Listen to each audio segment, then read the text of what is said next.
Bismillahirrahmanirrahim. Assalamualaikum warahmatullahi wabarakatuh. Alhamdulillahirrabbilalamin. Wassalatu wassalamu ala rasulillah wa ala alihi wa sahbihi wa mawalah. Bapak Ibu jamaah Fast TV yang senantiasa dirahmati Allah Subhanahu wa Ta'ala, sahabat rempah, ngobrol resep ampuh dan mudah yang semoga senantiasa diberi kesehatan. Alhamdulillah kita dapat berjumpa kembali untuk program pekanan kita ngerempah ngobrol resep ampuh dan mudah bersama Tabib David Kurniawan dan didukung sepenuhnya oleh Toko Al Barakah Kembaran Banyumas. Pada kesempatan kali ini kita akan melanjutkan pembahasan terkait dengan satu penyakit yang kebanyakan orang juga mengalaminya, terkait dengan asam lambung. Masih berkenaan dengan pencernaan berarti ya. Kita ngobrol tentang asam lambung.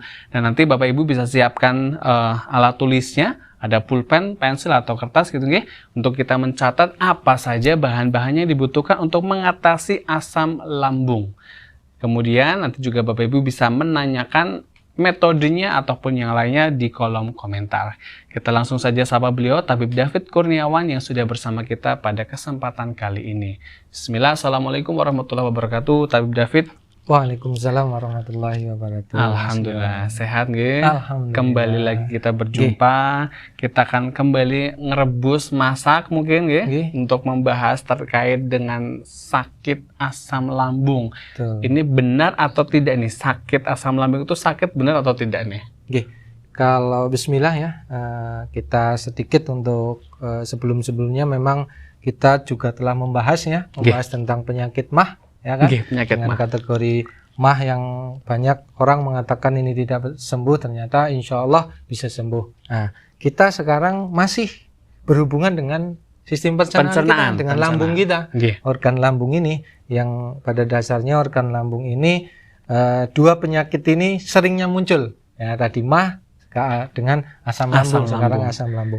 Jadi kalau kita katakan bahwa saya tanya balik ke Mas Ion dulu, apakah yang namanya asam lambung ini suatu jenis penyakit atau ada yang menurut Mas Ion sendiri, sepengetahuan Mas Ion? Asam lambung, kayaknya sih bukan penyakit kali ya? Iya. Setahu Mas Ion seperti itu. Iya, soalnya itu kan enzim ya. Betul. Itu kan, jadi kalau misalnya dia banyak, ya paling nyeri sih kali ya. Kayaknya sih. Setahunya Mas Ion seperti itu. Oke, kita sedikit belajar nih untuk bisa teman-teman juga yang sedang menonton Fast TV ini untuk bisa sedikit kita kasih gambaran. Ya, sebenarnya yang namanya asam lambung ini bukan salah satu indikator bahwa di dalam tubuh kita ada yang namanya penyakit asam lambung. Ini sebenarnya bukan. Jadi sejatinya asam lambung itu sudah ada dalam lambung kita. Prioritasnya yang disebut di sini adalah yang sering digembor-gemborkan masyarakat, nih asam lambung saya tinggi nih yang menyebabkan MAH, jadi MAH ya. Kan seperti itu beredar di kalangan masyarakat bahwa paradigma ini muncul, MAH saya kambuh nih gara-gara asam lambung tinggi. Kan seperti itu. Pada dasarnya dari yang kemarin sudah bahas bahwasannya yang menyebabkan MAH itu sendiri bukan asam lambung yang terlalu tinggi, tapi adanya bakteri Helicobacter pylori yang terlalu banyak di situ. Beda dengan yang namanya asam lambung. Asam lambung di dalam tubuh, terutama di dalam organ lambung ini sangat dibutuhkan dan itu ada. Selama kita masih hidup, selama kita masih menghirup nafas, selama kita masih makan, kita masih beraktivitas, asam lambung di dalam tubuh itu memang salah satu enzim atau salah satu zat yang dibutuhkan di dalam lambung kita. Fungsinya untuk apa? Ya untuk mencerna makanan yang masuk ke dalam lambung kita untuk dipecahkan. Ya, selain pepsin, ya HCl di dalam lambung tetap ada namanya asam lambung untuk bisa memecahkan makanan yang kita makan melalui mulut kita, kemudian ke kerongkongan, kemudian masuk ke dalam lambung dipecahkan oleh yang namanya asam lambung itu. Baik. Nah, asam lambung itu selalu disalahkan sebagai sakit penyebab MAH karena asam lambungnya banyak. Nah, bagaimana indikasi atau bagaimana cara mengetahui bahwa asam lambungnya banyak, asam lambungnya sedikit, terus bagaimana kita menjadikan itu normal, si asam lambung itu? Jadi asam lambung memang di dalam lambung dibutuhkan. Jadi di sini kuncinya adalah apakah asam lambung itu berlebih, apakah asam lambung itu berkurang. Nah, bagaimana asam lambung itu berlebih, bagaimana asam lambung itu berkurang? Jadi ada 2 poin yang harus kita pahami di sini. Ketika kondisi tubuh kita, sistem cerna kita terutama lambung, kondisi asam lambungnya ini tinggi, akibat dari apa? Akibat dari kembali lagi adalah lifestyle, gaya makan kita. Gaya makan. Ya, gaya makan kita yang di sini makan yang terlalu terburu-buru, ya, terlalu terburu-buru, kemudian makan berlebih tadi. Itu pun salah satu pemicu naiknya asam lambung kita. Kemudian seringnya mengkonsumsi salah satu jenis makanan tertentu. Atau kategori di sini sering orang melakukan, misalkan nih berat badan kita berlebih nih, lakukanlah diet, lakukanlah metode ini, metode ini, ya kan? Banyak metode tuh, diet-diet yang ada di perkisaran kita banyak sekali. Nah, diet-diet itu biasanya kan tidak boleh tuh, makanan ini tidak boleh. Contoh, tidak boleh makanan karbo, ya kan? Padahal yang namanya karbo dibutuhkan di dalam tubuh kita. Nah, kemudian nih ada yang salah satu metode yang seharian makan tuh hanya sayur dan buah terus dalam jangka yang waktu lama. Inilah yang kadang metode-metode ini memang baik, ranahnya awalnya baik. Tapi ketika sudah berlebih, dalam kondisi tubuh sudah seimbang, itu diterapkan terus, itu akan mengubah keasaman di dalam tubuh kita. Sehingga itulah pemicu di mana asam lambung itu bisa tinggi. Kemudian bisa juga dengan makanan-makanan yang tadi terlalu fungsinya atau sifatnya terlalu dingin dimakan, kayak buah, terlalu sering makan buah, jadi keasaman di dalam tubuh ini akan kurang. Karena apa? Terlalu banyak makanan-makanan yang sifatnya basa. Sehingga akan mengurangi produksi asam lambung di dalam tubuh kita. Sehingga dengan itu asam lambung akan turun, maka terjadilah penyakit juga. Seperti itu. Berkurangnya asam lambung di dalam tubuh ini pun akan menyebabkan kondisi nanti asam lambung berkurang, sehingga produksi makanan kita tidak akan tercerna dengan baik, sehingga di situ malah justru akan menjadi makanan itu tidak tercerna, tidak akan ternutrisi oleh sel kita dengan baik. Berarti ketika asam lambungnya kurang, dia bisa dinaikkan dong? Betul. Caranya? Untuk menaikkan sejatinya ya kita melihat tuh, tubuh kita terlalu, makanan-makanan kita harus seimbang. Tidaklah kita tadi monoton dengan salah satu jenis makanan saja. Misalkan, nih dalam sebulan ini saya makan buah dan sayur saja. Itu nanti akan justru membuat dingin di lambung. Sehingga asam lambung itu justru akan turun dan malah justru kurang. Jadi kuncinya di sini dalam hal untuk bisa menjaga kondisi asam lambung ini, ya, makanan-makanan yang kita makan harus seimbang. Tidaklah kita monoton terhadap salah satu jenis makanan tertentu saja. Ya kita makan daging, ya kita makan buah, ya kita makan sayur seperti itu. Tapi porsinya sekali lagi tidak boleh berlebih, dan kapan waktunya ya ketika kita lapar. Ketika asam lambungnya berlebih, dia efeknya kan sakit ya. Betul. Nah, sakitnya tuh sakit emah kah atau GERD kah atau yang lainnya? Jadi yang namanya asam lambung ini bisa menyebabkan salah satu pemicu untuk menjadikan mah tadi. Pemicu ya, bukan sebab. Bukan sebab, pemicu yang menjadikan asam lambung ini naik. Mah ini terjadi ya. Kemudian juga obesitas, kegemukan. Ini salah satu pemicu kondisi asam naik jadi naik. Kan asam lambung jadi naik. Kemudian yang kita kategorikan adalah GERD ya. GERD ini ya, gastroesophagus reflux disease ya. Jadi naiknya asam lambung ke kerongkongan, ke mulut, bahkan bisa mengganggu semua organ-organ yang area bawah, paru, jantung ya, kemudian hidung, kemudian mata, kemudian yang parah lagi adalah otak. GERD ini penyakit atau apa ya? Tanda-tandanya kalau dia kena GERD itu apa? Betul. Jadi GERD ini adalah indikator atau indikasi, tanda-tandanya diawali dari kondisi tingginya asam lambung itu. Naiknya asam lambung ke atas. Kan GERD itu singkatan ilmiahnya kan gastroesophagus reflux. Ya, apakah jadi naik? Apakah dengan seringnya sendawa atau apa itu menjadi salah satu ciri-cirinya? Sendawa, kemudian sering kerongkongan kering ya, kemudian sering begah ini di sini ulu hati, di ulu hati ini rasa sakit, panasnya kadang menjalar sampai ke mulut seperti itu. Dan bahkan yang paling parah adalah mengganggu kepala kita, otak kita, terutama di hipotalamusnya itu. Bisa mengganggu konsentrasi belajar, bisa mengganggu keseimbangan dalam berpikir, kemudian juga mengganggu keseimbangan dalam melakukan aktivitas. Mungkin misalkan tiba-tiba hari ini fokus, tiba-tiba jangka beberapa menit tiba-tiba tidak fokus. Ini pun indikasi tanda-tanda bahwa kondisi keasaman tubuh ini lagi dalam kondisi yang tidak baik, seperti itu. Cara mengatasinya nih Tabib. Ketika kita sudah kena asam lambung naik, terus udah kena GERD, anggaplah, ini cara kita mengatasi itu bagaimana? Salah satu caranya, terutama dengan pola makan yang baik ya, dengan menjaga pola makan, kapan kita makan tidak terburu-buru dan makan tidaklah berlebih, ya itu poin penting yang harus kita lakukan. Selain itu juga ada beberapa yang harus kita lakukan, treatment di dalam keseharian yang harus kita lakukan untuk bisa mencegah naiknya asam lambung ini. Dari menjaga pola makan itu, kemudian yang dilakukan adalah menjaga suasana hati.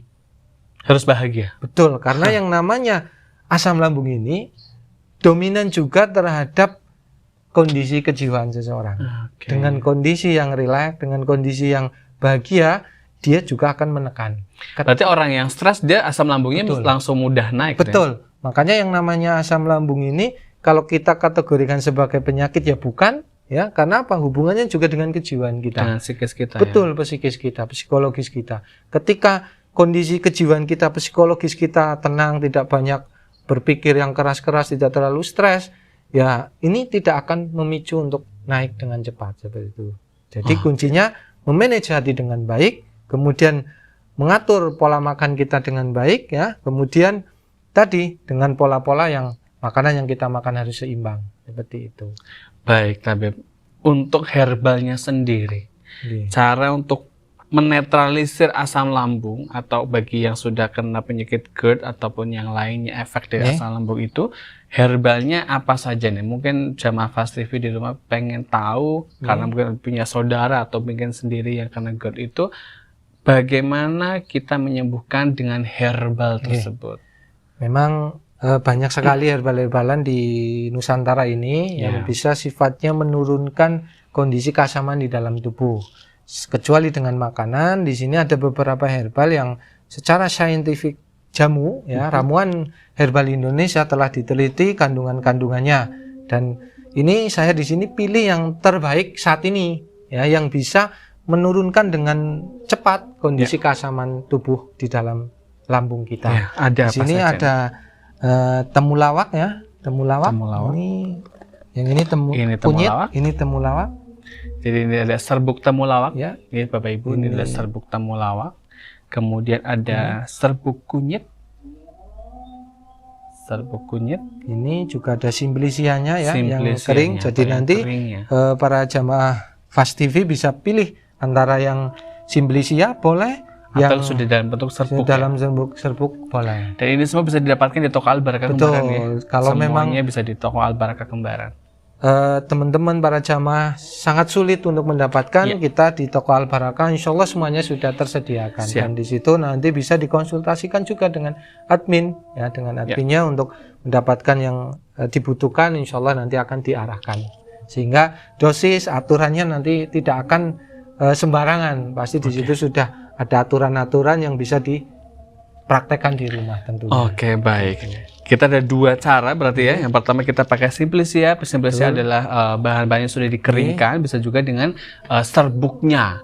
Nah, kalau misalnya simplicia berarti kita harus merebusnya terlebih dahulu, kita seperti biasa Bapak Ibu, untuk merebusnya kita tuang terlebih dahulu airnya. Ya, pada saat kompor masih mati. Seperti itu. Dan kita akan mencoba untuk merebusnya. Hari ini kita praktek yang serbuk saja. Yang serbuk saja. Kita di sini nanti akan mengukus air. Ya, mengukus air. Kita kukus 2 gelas, ya. Kita masukkan air 2 gelas. Kalau enggak 2 gelas, yang penting air itu sudah dikukus, nanti bisa dituangkan di adonan ramuan itu. Ya, ini sudah dituang 2 gelas. Ini kita nyalakan kompornya sampai mendidih. Kalau ini tidak ada aturan baku, maksudnya tidak ada aturan harus kecil dulu, harus ini, karena kita ini cuma rebus air, ya kan? Seperti itu. Kemudian untuk ini herbalnya, nanti ini herbalnya boleh dituang Mas Yon. Ini ambil 1 sendok teh. 1 sendok teh Ya. untuk kunyitnya Untuk ya. kunyit. Kunyitnya 1 sendok teh. Kurang lebih segini nggih. Masukkan. Kemudian temulawaknya. Temulawaknya 1 juga sendok teh. 1 sendok juga. Nanti dituang. Oke. Oke, setelah ini kita nunggu air ini Mendidih. agar mendidih, nanti baru kita tuang. Tuang. Sini. Oke, siap. Kayaknya udah mendidih tuh. Sebentar lagi. Iya. Jadi yang namanya asam lambung ini memang bukan salah satu penyakit yang penyakit di dalam tubuh kita. Ya. Kalau mah lah itu memang jenis penyakit. Ya. Cuma kalau asam lambungnya naik dia akan menjadi penyakit bagi yang lain gitu kan. Makanya harus kita kelola dengan baik pencetus penyebab naiknya asam lambung itu. Oke. Nah, sudah mendidih? Oke, kita sudah mendidih, kita matikan. Oke, nanti kita tuang.